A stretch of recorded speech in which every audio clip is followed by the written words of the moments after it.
Good morning बच्चों।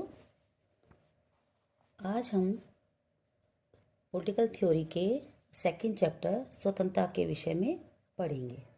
स्वतंत्रता का क्या अर्थ है। जैसा कि हम सभी जानते हैं कि स्वतंत्रता का एक सिंपल सा अर्थ होता है आज़ादी।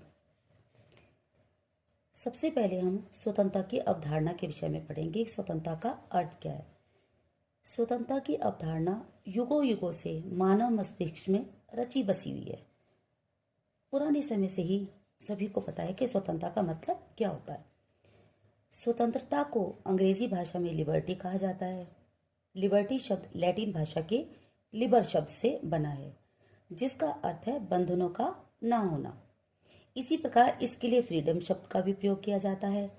परंतु जिस प्रकार कुरूपता का ना होना सुंदरता नहीं है, उसी प्रकार बंधनों का ना होना स्वतंत्रता नहीं है।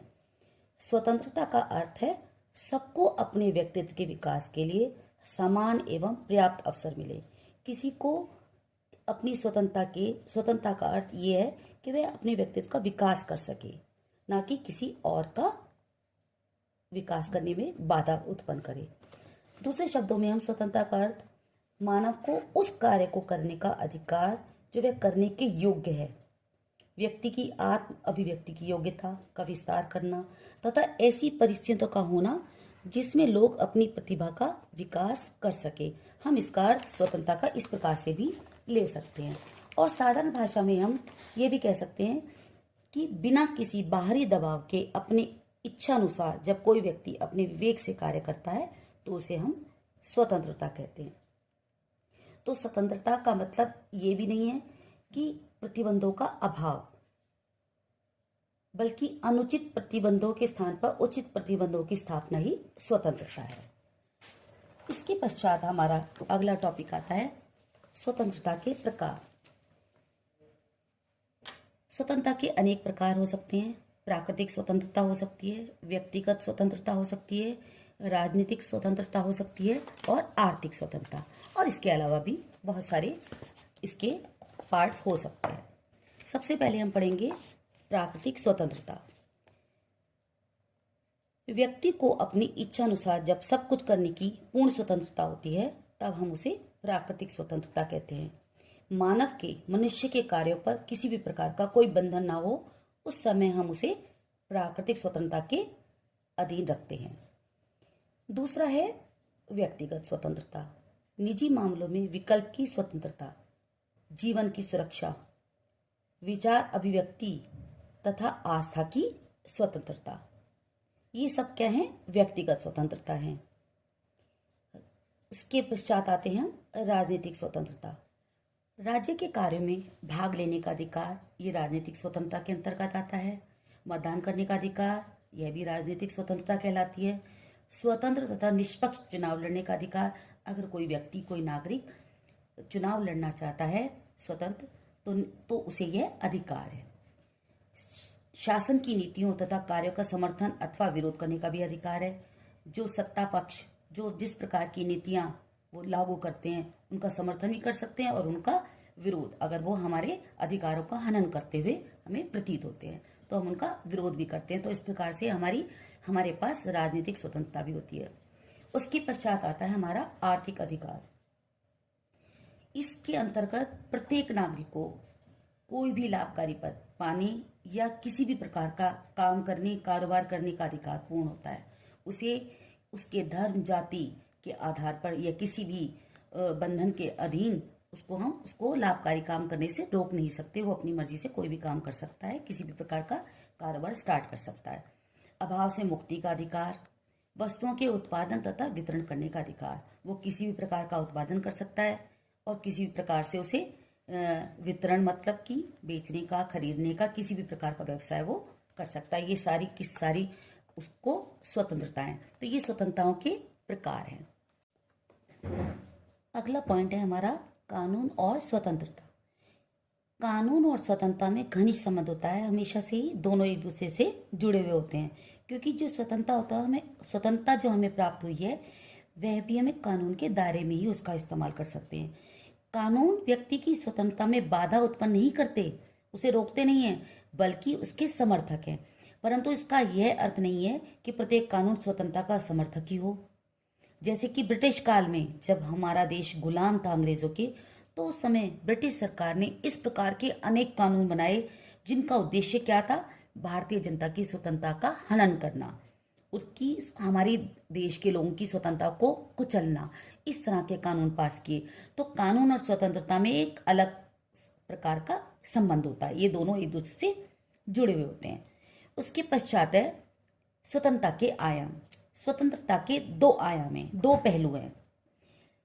एक है सकारात्मक स्वतंत्रता और दूसरी है नकारात्मक स्वतंत्रता। जैसे कि हमारा ये नाम से ही विदित है, ये सकारात्मकता का मतलब पॉजिटिव कॉन्सेप्ट ऑफ लिबर्टी और नकारात्मक का मतलब है नेगेटिव एस्पेक्ट ऑफ लिबर्टी। सकारात्मक स्वतंत्रता से तात्पर्य है कि व्यक्ति को अपनी उन्नति के लिए कुछ अधिकार और अवसर प्राप्त होने चाहिए, जिससे कि वो आज़ादी से या अपनी इच्छानुसार स्वतंत्र रूप से विकास कर सके, जो भी उसे अवसर प्राप्त हो आगे बढ़ने के लिए, जिससे वह अपने व्यक्तित्व का अधिक से अधिक विकास कर सके। इसके अलावा ये भी हम कह सकते हैं कि नियमों और कानूनों के अंतर्गत ऐसी व्यवस्था जिससे मनुष्य अपना विकास कर सके आसानी से, बिना किसी रुकावट के। और यदि इसी प्रकार से यदि कोई सार्वजनिक कल्याण के कार्य हो तो उसे भी प्राप्त कर सकते हैं, उस पर कोई प्रतिबंध ना हो। मानव समाज में रहता है तो उसके कार्य अन्य लोगों की स्वतंत्रता को भी प्रभावित करते हैं। अगर एक व्यक्ति अपनी स्वतंत्रता का गलत इस्तेमाल करता है तो दूसरे समाज में रहने वाले दूसरे लोगों पर उसका विपरीत असर भी हो सकता है या अच्छा असर भी हो सकता है। इसलिए इसका जीवन बंधनों द्वारा विनियमित होना चाहिए, इसीलिए स्वतंत्रता पर बंधन होना आवश्यक है। उसके बाद है नकारात्मक स्वतंत्रता। जैसे इसके नाम से ही हमें विदित हो जाता है, स्वतंत्रता के नकारात्मक पहलू का अर्थ है कि व्यक्ति पर किसी प्रकार का बंधन ना हो, परंतु यह स्वतंत्रता की धारणा अव्यवहारिक है। प्रैक्टिकली अगर हम देखेंगे, किसी को बिल्कुल आज़ादी या बिल्कुल छूट दे दी जाए तो वो क्या होगा, उस आज़ादी का गलत इस्तेमाल कर सकता है। क्योंकि जहाँ तक संभव हो प्रतिबंधों का अभाव हो, ये हम नकारात्मक स्वतंत्रता के अंतर्गत मानते हैं। क्योंकि प्रतिबंध व्यक्तिगत स्वतंत्रता में कटौती करते हैं। जो भी बंधन होते हैं वो क्या करते हैं, हमारी आज़ादी में कमी करते हैं। इसलिए इच्छा अनुसार कार्य करने की छूट हो और व्यक्ति के कार्यों पर किसी प्रकार का प्रतिबंध ना हो तो उसे हम नकारात्मक स्वतंत्रता कहते हैं। लेकिन प्रैक्टिकली हमें समाज में सही तरीके से समाज को चलाने के लिए, अपने व्यक्तित्व के सही विकास के लिए और किसी और समाज के किसी अन्य वर्ग की स्वतंत्रता का हनन ना हो, उसका कोई नुकसान ना हो, तो उसके लिए स्वतंत्रता का सकारात्मक पहलू होना आवश्यक है। इसीलिए इस स्वतंत्रता समाज में सही तरीके से चलती रहे, इसका मिसयूज ना हो, इसी के लिए कुछ अभिरक्षक बनाए गए हैं, कुछ सेफ गार्ड्स हैं जो हमारी स्वतंत्रता की परिभाषा को नियमित करते हैं, संयमित करते हैं, उस पर कंट्रोल रखते हैं। वो मेन पहलू जो है वो क्या है, लोकतंत्र की शासन व्यवस्था इसी प्रकार की होती है कि स्वतंत्रता तो है लेकिन उसके ऊपर हमारे कुछ कर्तव्य भी हैं, कुछ हमारे बंधन भी हैं। इसी प्रकार से हमारे संविधान में भी अनेक प्रकार के नियम और कानून बनाए गए हैं, हमें उसके अधीन रहकर ही अपनी स्वतंत्रता का उपयोग कर सकते हैं। उसी प्रकार से हमारे मौलिक अधिकार हमें दिए गए हैं संविधान में, लेकिन हमारे कुछ कर्तव्य भी हैं। सिर्फ अधिकारी अधिकार नहीं है, उन पर अंकुश लगाने के लिए कर्तव्य भी हैं। इसी प्रकार से हमारी स्वतंत्र न्यायपालिका है जो निष्पक्ष होकर सही और गलत का फैसला करती है, किसी भी सरकार के अधीन होकर वो फैसला नहीं करती। यह भी देश के नागरिकों की मनमानी करने के ऊपर अंकुश लगाती है न्यायपालिका। शक्तियों का विकेंद्रीकरण है, किसी भी एक हमारा जो देश है, जो हमारा शक्तियों का विकेंद्रीकरण है, 3 स्तरों पर शक्तियां बटी हुई हैं, कार्यपालिका, विधायिका और न्यायपालिका। तो ये सभी अपने आप में पूर्ण है। इन सब के पास एक दूसरे से शक्तियों का इस्तेमाल करने से पहले उनका परमिशन लेना या उनकी अनुमति लेना आवश्यक होता है। तो किसी भी एक स्तर पर हम शक्तियों का मिसयूज नहीं कर सकते। ये भी लोगों की स्वतंत्रता पर अंकुश लगाने के लिए है कि कोई भी व्यक्ति अपनी स्वतंत्रता का मिसयूज ना कर पाए। इसी प्रकार से स्वतंत्र प्रेस है, अगर कोई भी सरकार, कोई भी राजनीतिक दल गलत फैसला लेती है तो उस पर प्रेस या मीडिया उंगली उठाते हैं और उस पर आंदोलन, अपना विरोध प्रकट करते हैं, जिससे कि सही तरीके से कोई फैसला हो पाए। इसी प्रकार से सतत सतर्कता विजिलेंस डिपार्टमेंट है, वो पूरी नज़र रखती है कि कोई भी गलत कार्य तो नहीं हो रहा, किसी सरकार ने कोई गलत फैसला तो नहीं लिया या कोई गलत निर्णय तो नहीं लिया, कानून से बाहर लेकर आकर कोई फैसला तो नहीं लिया। उसी प्रकार से हम ये तो मानते हैं कि कानून का शासन, लोकतांत्रिक देश में कानून का शासन होता है। जहाँ जिस देश में संविधान का प्रावधान है तो वहाँ कानून का शासन तो होना ही होता है। तो इस प्रकार से हम देखते हैं कि स्वतंत्रता के ऊपर अंकुश भी लगाने जरूरी हैं समाज को सुचारू रूप से चलाने के लिए। तो जो हमें जो स्वतंत्रता मिली है, ये स्वतंत्रता बहुत वर्षों के संघर्ष के बाद मिली है। कुछ देशों को तो बहुत अभी तक संघर्ष करना पड़ा है। जैसे कि हमारे देश में हम कुछ देशभक्तों के बारे में हम बता सकते हैं तो बहुत सारे, जैसे कि भारत के मोहनदास करमचंद गांधी हैं। इन्होंने क्या किया था, 1906 में दक्षिण अफ्रीका के विरुद्ध सबसे पहले आंदोलन किया था। वहाँ पर रंग भेद की गलत वो प्रचार हो रहा था, उनके साथ भेदभाव किया जाता था अफ्रीकी लोगों के साथ।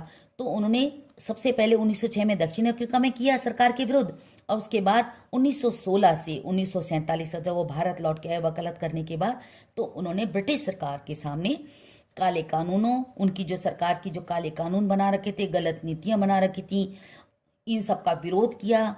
और उसके अलावा राजस्व प्राप्ति के लिए, देश को स्वतंत्र कराने के लिए उन्होंने क्या किया, सत्याग्रह किए, अहिंसा का पालन करते हुए, बिना किसी मारपीट के, बिना किसी शस्त्र का इस्तेमाल किए हुए, अहिंसा के आधार पर, सत्य के आधार पर इन्होंने सब किया बिना किसी हथियार के लड़ाई की देश की स्वतंत्रता के लिए। उसके अलावा ऐसे ही नेल्सन मंडेला हैं। नेल्सन मंडेला अफ्रीकी राष्ट्रीय कांग्रेस ANC के नेता हैं, है ना, जो अफ्रीकी स्वतंत्रता आंदोलन के 20वीं शताब्दी के सबसे महान व्यक्तियों में से, महान नेताओं में से सबसे पहली पंक्ति में आते हैं, जिन्होंने अपने जीवन के 28 वर्ष जेल में काट दिए। उन्होंने अपने देश में रंग भेद की जो परंपरा चल रही थी, उस भेदभाव को मिटाने के लिए सरकार से विरोध किया, आंदोलन किए, और 1963 में उन्हें इसके विरोध में आंदोलन करने के आरोप में 1963 में कारागार में डाल दिया गया। 1990 में उन्हें बाहर निकाला गया।